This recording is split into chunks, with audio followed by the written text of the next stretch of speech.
करते हैं तो यहाँ से हमारी स्टार्टिंग होगी।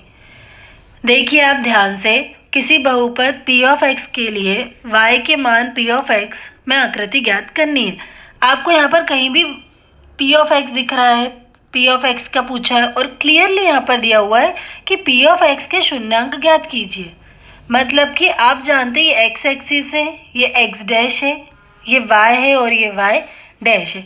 आपको x एक्सिस पे बोला है, मतलब आपको x एक्सिस पे पॉइंट बताना है कितने लाए कर रहे हैं, बाकी आपको y से कोई लेना देना नहीं है। तो देखिए फर्स्ट डायग्राम में अगर हम देखें तो क्या दिख रहा है हमें, x पर कितने टच कर रहे पॉइंट, एक भी नहीं, एक भी लाइन आ रही है क्या, नहीं आ रही है। ये देखो सिंपल है x एक्सिस, ठीक है। अब सेकेंड डायग्राम में देखो x एक्सिस पर कितने टच कर रहे हैं, x एक्सिस तो हमारी यही है, इस पे लाइन देखो कौन सी वाली जा रही है, ये रहा, मतलब एक पॉइंट यहाँ बन रहा है और ये वाला पॉइंट तो y पे बन रहा है, तो इसका तो कोई लेना देना है ही नहीं क्योंकि x से पूछा था। थर्ड डायग्राम में देखो कितने पर बन रहा है, एक 1 2 और ये 3। होपफुली आपको ये समझ में आ रहा होगा।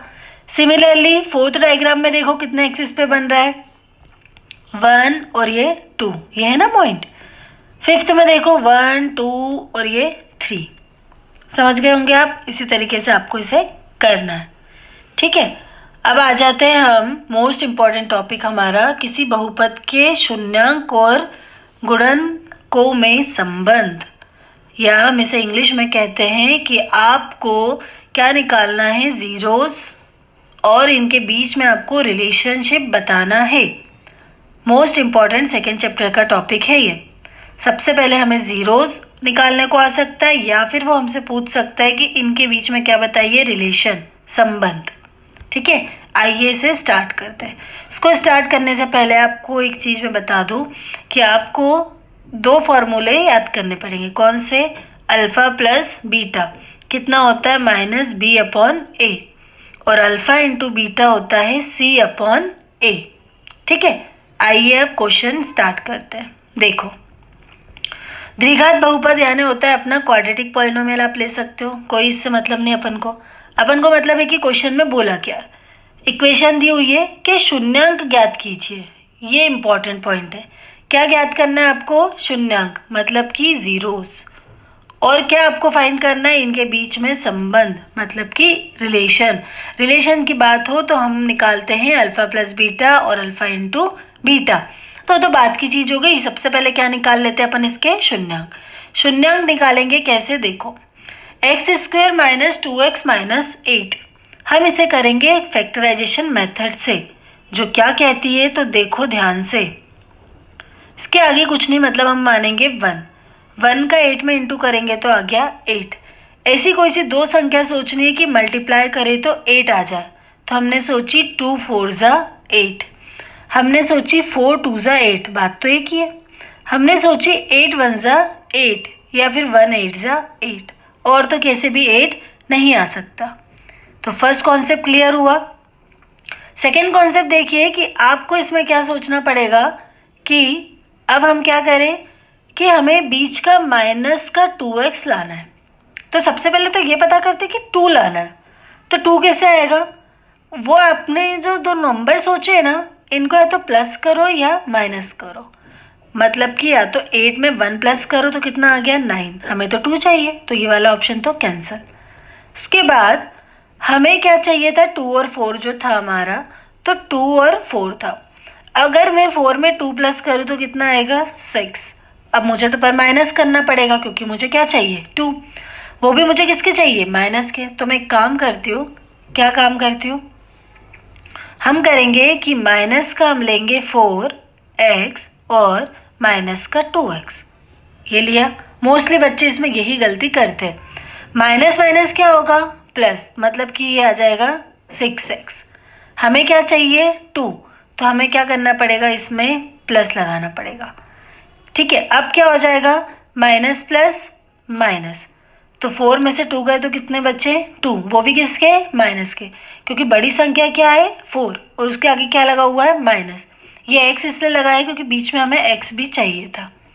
होपफुली आपको क्लियर हो गया होगा।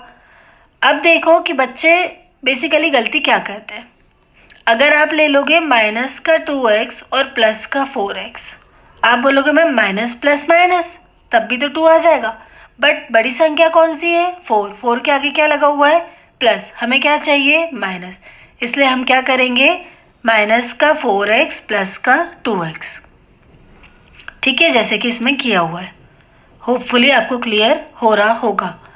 अब आपका ये वाला अगर कॉन्सेप्ट क्लियर हो जाता है तो इसके आगे का आपके सारे रास्ते खुल जाएंगे। इसके बाद हम क्या करेंगे कि दो दो के उसमें डिवाइड कर लेंगे, मतलब कि यहाँ पर इसको डिवाइड किया, यहाँ पर इसका डिवाइड, मतलब इनको अपन ने आधा आधा कर लिया।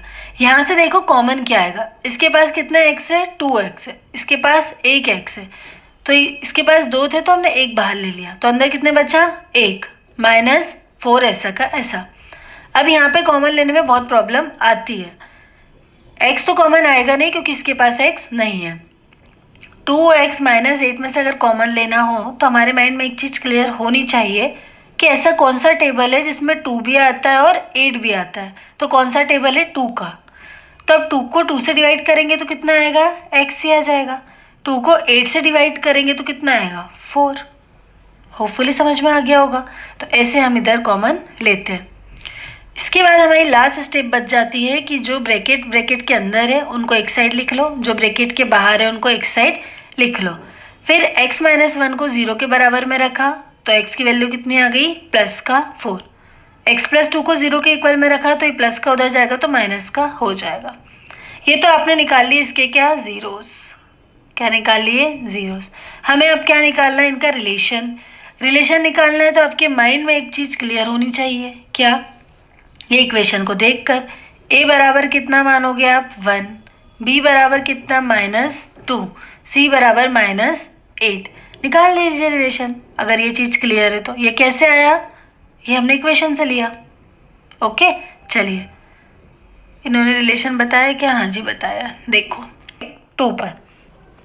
इसी टाइप का क्वेश्चन है, केवल थोड़ा सा चेंजेस आ गया है। यहाँ पर इन्होंने लिख दिया t² - 15, क्या लिखा हुआ है t² - 15 के शून्यांक ज्ञात करना है और शून्यांकों तथा गुणांकों के बीच में संबंध स्थापित करना है, मतलब आपको जीरोस फाइंड करना है प्लस उनके बीच रिलेशन बताना है। क्या दिक्कत है, t² - 15 है, आप बोलेंगे मैम अभी तक जो किया था उसमें 3 संख्या थी, यहाँ तो 2 ही है, कोई दिक्कत नहीं। तो t² - 15 को क्या करते 0 के इक्वल में ले जाते हैं, तो t² माइनस का 15 इधर जाएगा तो किसका हो जाएगा प्लस का 15, स्क्वायर है तो स्क्वायर अंडर रूट पे आ जाएगा, है ना, तो क्या हो जाएगा t इक्वल्स टू में अंडर रूट में 15 प्लस माइनस। एक बार t को क्या करेंगे प्लस के साथ लिख देंगे 15 और एक बार किसके साथ लिख देंगे माइनस के साथ, देखिए ठीक है। तो एक बार जब माइनस के साथ लिखा हुआ है मतलब t माइनस अंडर रूट 15 लिखा हुआ है इक्वल्स टू 0, तो t की वैल्यू कितनी आ गई प्लस का 15, और अगर क्योंकि माइनस का इधर जाएगा तो प्लस का हो जाएगा, लेकिन अगर प्लस का है तो इधर जाएगा तो किसका हो जाएगा माइनस का हो जाएगा। ठीक है, तो मतलब कि आपके अल्फा और बीटा के 2 जीरोस क्या आ गए, एक आ गया 15 और एक आ गया -15। अब आपको इनके बीच में क्या निकालना है, रिलेशन निकालना है। रिलेशन निकालना है तो आपकी इक्वेशन तो केवल इतनी थी t² - 15, इतनी थी ना t² - 15, ये तो द्विघात समीकरण है ही नहीं, तो द्विघात समीकरण बना देते हैं। कैसा बनता है द्विघात समीकरण, पहले स्क्वायर वाला रहता है, फिर बिना x वाला, मतलब देखो पहले स्क्वायर वाला रहेगा, फिर विदाउट पावर वाला, फिर एक कांस्टेंट टर्म, इसको हम द्विघात समीकरण बोलते हैं। तो यहाँ तो एक कांस्टेंट टर्म भी है, स्क्वायर वाला भी है, t गायब है, तो हम क्या करेंगे t को लिख देते हैं, t² माइनस 0 भी लगाना पड़ेगा साथ में क्योंकि ये संख्या आप जोड़ रहे हो जो कोई काम की नहीं है, और माइनस का 15 एज इट इज़। ठीक है, अब इसका तो कोई काम ही नहीं है, ये तो आपने ऐसे ही लिखी है, तो a बराबर कितना हो जाएगा आपका 1, ठीक है, b बराबर कितना हो जाएगा आपका 0, c बराबर कितना हो जाएगा माइनस का 15। ठीक है, तो आप इसी तरीके से क्या करेंगे यहाँ पर वैल्यू रख देंगे जिससे आपके जीरोस आ जाएंगे, अल्फ़ा प्लस बीटा और फिर अल्फ़ा इंटू बीटा। होपफुली आपको समझ में आ गया होगा। इसी टाइप का देखो एक नेक्स्ट क्वेश्चन, इसमें भी ऐसे ही है, 2 दिए हुए सवाल, मतलब दिया हुआ है आपको 4u² + 8u। ठीक है, क्वाड्रेटिक इक्वेशन नहीं है ये, पर हो भी सकती है क्योंकि स्क्वायर लगा हुआ है। अब यहाँ से सबसे पहले कॉमन क्या आएगा u आ जाएगा क्योंकि इसके पास 2 है, इसके पास 1 है, एक यू कॉमन ले लो। अब ऐसा कौन सा टेबल है इसमें 4 भी आता है 2 भी आता है, तो 2 का टेबल है तो चलो 2 कॉमन ले लेते हैं। 2 के टेबल में 4 कितने टाइम आता है 2 बार, एक यू बचा। 2 के टेबल में 8 कितने टाइम से आता है 4 बार। ठीक है, अब यहाँ से फिर कुछ कॉमन आ जाएगा। क्या कॉमन आ जाएगा? यू नहीं आ सकता क्योंकि इसके पास यू नहीं है 4 के पास, तो यहाँ से क्या कॉमन आ जाएगा 2, एक और कॉमन आ जाएगा तो अंदर बचेगा u प्लस 2। इससे अच्छा था कि आप डायरेक्ट कर लेते। कॉमन कैसे निकाल लेते डायरेक्ट? देखो ये हमारा 4u था ना, तो u तो आ ही रहा था कॉमन, लेकिन अब 4 और 8, ऐसा कौन सा टेबल है 4 और 8 आता है 4 का। क्लियर? तो 4 से 4 को डिवाइड करेंगे तो 1 बचेगा, मतलब एक u बचा। 4 को 8 से करेंगे तो 2 बचेगा। ठीक है, तो अब 4u को 0 के बराबर में रखेंगे तो क्या आ जाएगी वैल्यू u की 0। जब हम 4u बराबर 0 लिखेंगे तो u बराबर 0/4 मतलब कि 0। एक बार u प्लस 2 को 0 के बराबर में रखेंगे तो u की वैल्यू कितनी आ गई -2, मतलब आपके पास शून्यांक क्या आ गए, एक आ गया आपके पास 0, एक आ गया -2। रिलेशन निकाल दीजिए अल्फा प्लस बीटा और अल्फा इंटू बीटा। a बराबर कितना मानेंगे आप 4, ठीक है, b बराबर कितना मानेंगे आप 8। यहाँ पर एक कांस्टेंट टर्म नहीं है, मतलब c बराबर कितना मानेंगे आप 0। तो इसी तरीके से आप इसके क्या निकाल लेंगे रिलेशन। सिमिलरली नेक्स्ट क्वेश्चन देखिए, नहीं ये अलग क्वेश्चन है।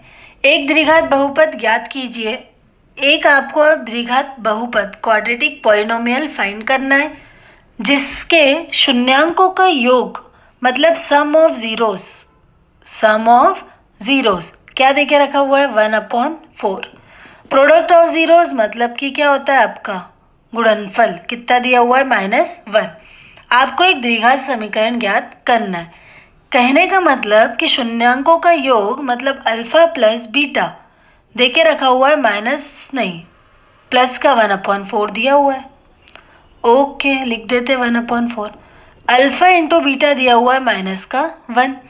द्विघात समीकरण आपको याद होगा जो होता है हमारा क्या, ध्यान से देखिए आप इसको, x² minus alpha plus beta x plus alpha into beta बराबर में 0। एक बार मैं इसे अच्छे से लिख देती हूँ कि इसके बिना तो कुछ होगा ही नहीं, 4 नंबर सीधे सीधे चले जाएंगे। x² minus alpha plus beta x plus alpha into beta बराबर में 0। x² as it is, alpha plus beta कितना दिया हुआ है 1/4, x अल्फ़ा इंटू बीटा कितना दिया हुआ है -1 इक्वल्स टू में 0। अब क्या करें अपन, तो देख लेते क्या करना है। x² एज इट इज़, इसका इंटू इसमें करेंगे तो 1/4 x प्लस माइनस का 1 बराबर में 0। क्या ये द्विघाती समीकरण बना है? जी नहीं, बिल्कुल नहीं। तो द्विघाती समीकरण कैसे बनाएंगे इसको, ये जो अपॉन में 4 है यही दिक्कत दे रहा है ना, तो अपन 4 का दोनों साइड क्या कर देते हैं divide. 4x² minus 1/4 x minus का 1 बराबर में 0 इंटू 4। 4 का x² में ये सब मैं मिटा देती हूँ, है ना बेटा। देखो 4 का x² में करेंगे तो कितना आएगा 4x²। 4 से 4 कैंसिल तो क्या बचा x minus as it is 4 1 ज़ा 4, 0 का 4 में इंटू करेंगे तो 0, मतलब आपकी द्विघात समीकरण क्या बन गया 4x² माइनस x माइनस 4 बराबर में 0। यही आपका हो जाएगा आंसर। होपफुली आपको समझ में आ गया होगा। ये तभी हो पाएगा जब आपको द्विघात समीकरण का एक फॉर्मूला याद हो, वो होता है x² minus alpha plus beta x plus alpha into beta. अब इसके जैसे ही आप बहुत ज़्यादा सवाल है आप कर सकते हो। मान लीजिए अल्फ़ा प्लस बीटा दिया हुआ है 3, अल्फ़ा इंटू बीटा दिया हुआ है -3, लगा दीजिए अपना फॉर्मूला और कर लीजिए। अपॉन में रहता है तो दोनों साइड जो अपॉन में रहता है उसको डिवाइड कर देते हैं, इंटू कर देते हैं। ठीक है, बताइए अल्फ़ा इंटू बीटा का मान कितना होता है c/a, क्योंकि इसमें अल्फ़ा इंटू बीटा का पूछा है। ठीक है, और अल्फ़ा प्लस बीटा कितना होता है -b/a है, तो ऑप्शन नंबर सी इसका correct answer. ax plus b का शून्यांक क्या होगा, तो आप बता सकते हैं इसका इजीली क्या होगा कि नहीं बता सकते, बता सकते हैं ना, तो बता दीजिएगा। x² माइनस 3 के शून्यांक बोला है, तो x² माइनस 3 के शून्यांक कैसे निकलेंगे, अपन ने एक क्वेश्चन अभी किया था t² माइनस 15 वाला। सिमिलरली इसका हो जाएगा एक्स स्क्वायर माइनस 3 को जब आप कहाँ गया ये रहा, एक्स स्क्वायर माइनस 3 को जब आप 0 के इक्वल में रखोगे तो कितना हो जाएगा, एक्स स्क्वायर इक्वल्स टू में प्लस माइनस अभी नहीं एक्स स्क्वायर इक्वल्स टू कितना हो जाएगा 3, तो x equals two plus minus 3, तो ऑप्शन नंबर ए। ठीक, x square plus 7x plus 10 के शून्यांक ज्ञात करना है, आपको इसके फैक्टर निकालना है, ईजिली हो जाएगा। ठीक है, तो इसी तरीके से आपको इसे कंप्लीट करना है। ठीक है, मैं आपको थोड़े से बता देती हूँ। ए एक्स प्लस बी के शून्यांक क्या हो जाएंगे, अभी आपको पता था इसका शून्यांक, अभी अपन ने किया था। ठीक है, दो बहुपदों का गुणनफल एक क्या होता है, बहुपद ही होगा, पॉलिनोमियल ही होगा। बहुपद को आपको इसका क्या निकालना है, योग निकालना है, मतलब अल्फा प्लस बीटा इसमें निकालना है। तो अल्फा प्लस बीटा कैसे निकालोगे, ए बराबर 1, बी बराबर 4, सी बराबर 8। सेकेंड वाले फोर्थ वाले क्वेश्चन में इसका गुणनफल निकालना है, मतलब अल्फा इंटू बीटा निकालना है। ठीक है, तो इसी तरीके से आप इसे करके देखें और ये आपके ऑब्जेक्टिव रहेंगे। ठीक है, अब इसके कुछ आपके लिए प्रैक्टिस क्वेश्चन लिए गए हैं, आप इसे घर पर आराम से करके देखें। ठीक है, सिमिलर इसी तरह के क्वेश्चन हम कर चुके हैं, योगफल इतना दिया, गुणनफल इतना दिया, ये भी वही क्वेश्चन है, ये भी वही क्वेश्चन है। ठीक है, प्रश्न नंबर 10 में आप देखिए क्या करना है, आपको शून्यांक निकालना है, उनका रिलेशन निकालना है। ठीक है, 10 से लेकर 13 तक सिमिलर एक जैसे ही क्वेश्चन रहेंगे। तो होपफुली आपको समझ में आ गया होगा। नेक्स्ट चैप्टर में हम नेक्स्ट एक्सरसाइज कवर करेंगे।